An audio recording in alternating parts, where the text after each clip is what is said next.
Hey there, everybody. Welcome back to the channel RVCCISinfo, where faculty representatives from Rock Valley College's Computers and Information Systems Department talks to you, our community at large, about things roughly having to do with computers and information systems. Joining me today, as always, are Jim and Stephanie. Howdy, everybody. I'm Eric, and today we thought we would touch on resumes a little bit more. And we thought we would do the fun part of resumes, what not to put on your resume. Yeah. So Stephanie is living this right now. Yes. Oh yeah. I am living this right now. We just did, we need an adjunct, CIS 102 adjunct. And we also had some interviews for administrative assistants. So some of this, I would say, inconsistencies with your resume to your interview are probably some things that you need to look for. So, and Eric, you called them exaggerations. Yes.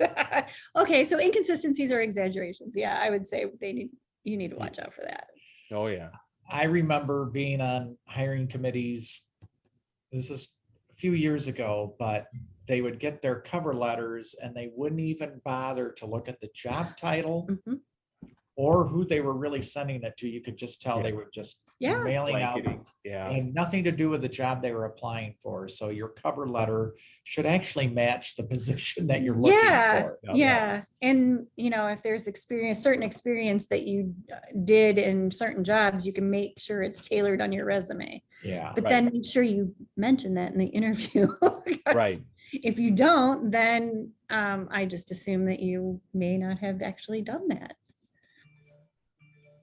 How long should the resume be?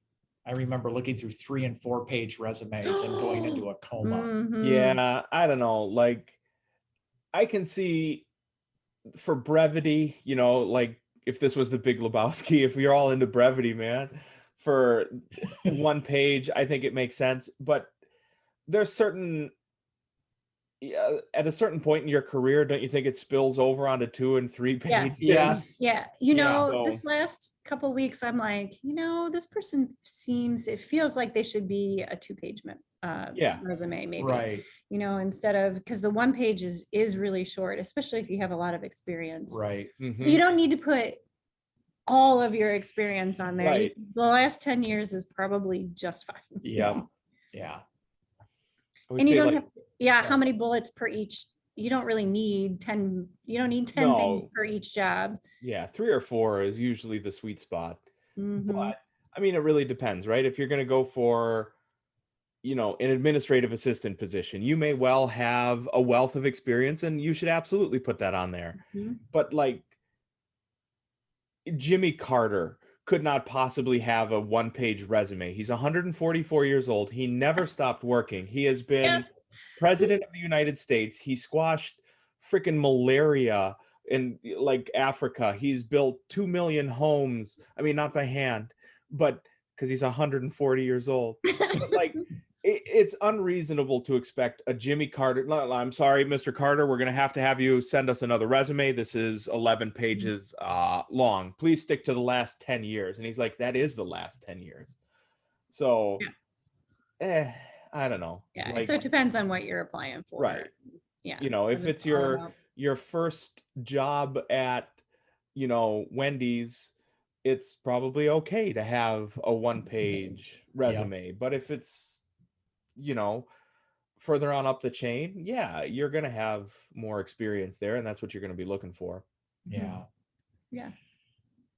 What about that? You had some good ones. Didn't you have some good stories, Eric, on inappropriate email? Oh my God. I used to literally have, because I would interview for interns and all sorts of positions at the neighborhood center. So that was something that would go on all the time. Every week we were doing batches of job interviews.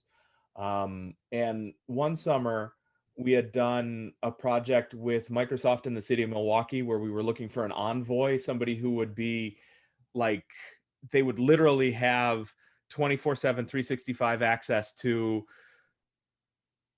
or they would be accessible 24/7, 365 for questions for a municipal broadband project. And we got probably 1,000 resumes that summer for that. And I actually literally had a pretzel jar. It was halfway full with bad email addresses, not ones that you couldn't reach, but like terrible decisions. Some of them, from the you can't. I try not to be too hard on these people all the time, because Right. like there would be the occasional kid who would put their year of birth on there, and you're like, you're 15 minutes old. You don't really want a a year on there for when it was that you were born.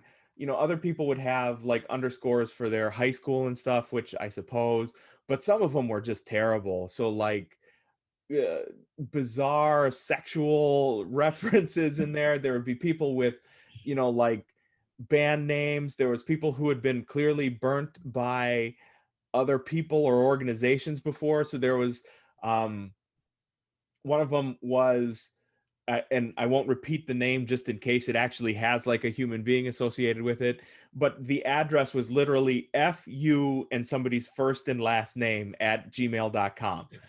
And and their name was not that name. So it was clear that that FU was meant for, a former partner or whatever it could be. There was just so many of them. So don't do that, kids. At home. Yeah, No, don't do that. Stick to like first dot last name go to Outlook, because nobody else ever did. Right, And probably right. you can get your address there. Yeah. I've had my Gmail so long that I don't even have to have numbers behind it, which is kind of nice. Yeah. Yeah. But, Yeah. yeah, we had a student in class and it did crack me up though. He had Aaron. Oh, I remember. Yeah. Yes. Yes. Yeah, and it was more hilarious than anything. It wasn't like anything terrible. But his last name was also started with an A, so I mean, he could have said that it was his last name, last initial. But anyway, so I thought that was great. You got to have a You do a key sense of and peele, humor, right? Oh yeah, you got to have some fun. But how about outright lies on your resume? Oh my gosh, yeah, please don't. Yeah. My favorite all time was, we were looking for like a mid-level management type position. It was working with kids. So we're accustomed to people anywhere between like 30 and 50 would be able to apply for this.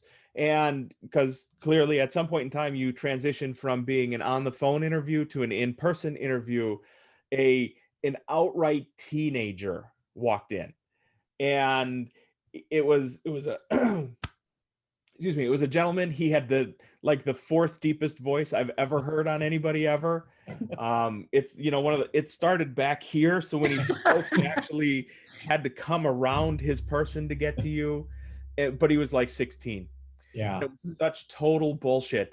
His resume was clearly from somebody else, and I let it go for a while, but he couldn't answer questions about what was on the resume.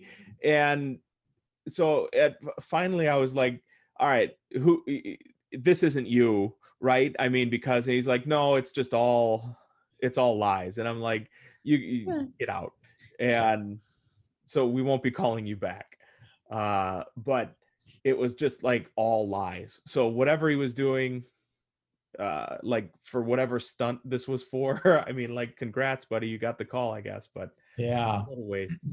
He won the bet. Yeah, and most of the questions that I've noticed, we've evolved into scenario questions a lot of the time, and using your personal experience, explain the scenario. Right. And so that when we're using those, you can tell really quick if people actually have the experience or not. Yeah. But I do prefer the scenario questions to like the bull or I agree. fake ones, like how many ping pong balls would it take to fill a 747? It's like, I'm out. Your strengths and weaknesses. I'm glad we've kind of gotten away, or it's just rephrased a little bit differently as a scenario, but still I'm a hard worker, or is that a strength? Lame. So there you go. keep to good email addresses. Don't over exaggerate. Don't outright lie. And hopefully you'll make it through the resume. Let us know any of your other either experiences or pet peeves when it comes to things not to do on your resume in the comments below. While you're down there, please feel free to like and subscribe and hit that bell button to be notified of content as it becomes available. You can also follow us on social media. We are at RVCCISInfo on Twitter, on Facebook, on anchor.fm, and here on YouTube. So, on behalf of Jim and Stephanie, myself, Eric, and the rest of the Rock Valley College community, stay safe and stay sane out there, everybody.